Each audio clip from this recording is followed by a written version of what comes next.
नमस्कार. तुम्हा सर्वांचं माझ्या यूट्यूब चॅनलवरती खूप खूप स्वागत. मित्रांनो, ज्या दिवसाची आपण सगळे आतुरतेने वाट पाहत असतो तो देव उठणी एकादशी. अत्यंत मंगलमय दिवस लवकरच येत आहे. धर्मशास्त्रानुसार या दिवसाला प्रबोधिनी एकादशी असेही म्हणतात.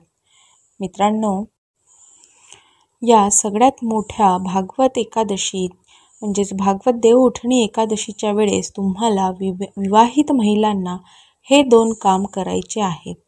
कारण विवाहित महिलांनी हे दोन काम केलीत तर पतीचे भाग्य बदलते, नोकरीत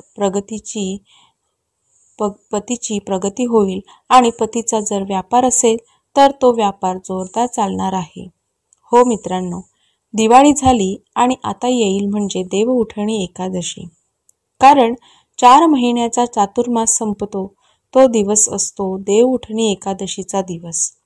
आणि यावर्षी देव उठणी एकादशी 2 नोव्हेंबर 2025 वार रविवारच्या दिवशी आहे.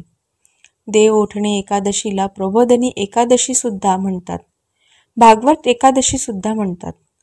या दिवशी विष्णू भगवान निद्रा अवस्थेतून जे 4 महिन्यांसाठी झोपलेले असतात ते उठतात अशी मान्यता आहे. आणि यावेळेस ही देव उठणी एकादशी 2 नोव्हेंबरला आहे आणि या दिवसापासूनच तुळशी विवाह सुरू होतात. हो मित्रांनो, आणि कार्तिक पौर्णिमेपर्यंत तुळशी विवाह सुरू राहतात.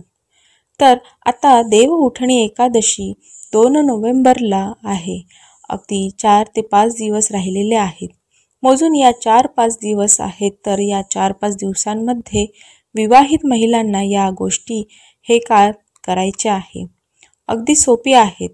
या कामांनी आपल्या घराचे नशीब बदलते आणि आपल्या घरात सुख समृद्धी येते, आपल्या घरात शांतता येते.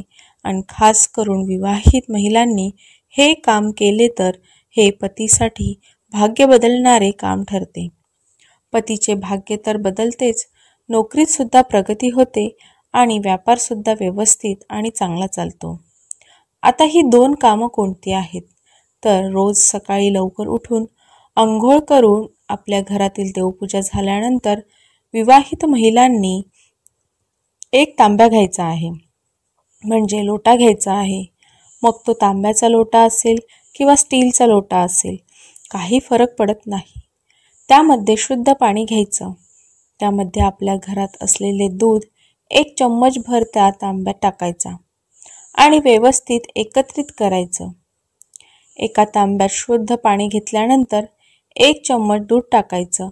आता प्रश्न पडतो की आमच्या घरात आधीपासून असलेले दूध टाकायचं की नवीन वापरलेलं दूध आणायचं? नवीन न वापरलेलं दूध आणायचं. तर प्रयत्न करा की न वापरलेलं दूध, जेव्हा आपल्या घरात रोज सकाळी दूध येते ते आपण तापवतो वगैरे, तर ते वापरलेलं नसते. तर त्यातूनच तुम्ही थोडंसं दूध काढून घेऊ शकतात. रोज सकाळी 1 चम्मच टाकलं तरी चालेल. तर 1 चम्मच दूध तुम्ही टाकायचं आहे आणि हे पाणी तुळशीमध्ये, तुमच्या घराच्या बाहेर जाऊन तुळशीमध्ये तुम्हाला हे पाणी टाकायचं आहे. पण हे पाणी असं पटकन ओतायचं नाही. एका सरळ रेषेत हळूवार एक धार तुळशीमध्ये पडेल असं सावकाश पाणी ओतायचं आहे. आणि हे पाणी ओतल्या गेल्यानंतर तुम्ही तिथेच तुळशीकडे हात जोडून उभा राहायचं आहे आणि 11 वेळेस तुम्ही एका मंत्राचा जप करायचा आहे. हा मंत्र म्हणजे तुळशीचे या मंत्राचं नाव आहेत. तर तुम्ही या नावांचा जप करायचा आहे. एकूण 8 नावांचा हा मंत्र आहे आणि आपल्याला शुभ फळाची प्राप्ती मिळो यासाठी हा मंत्र बोलायचा असतो.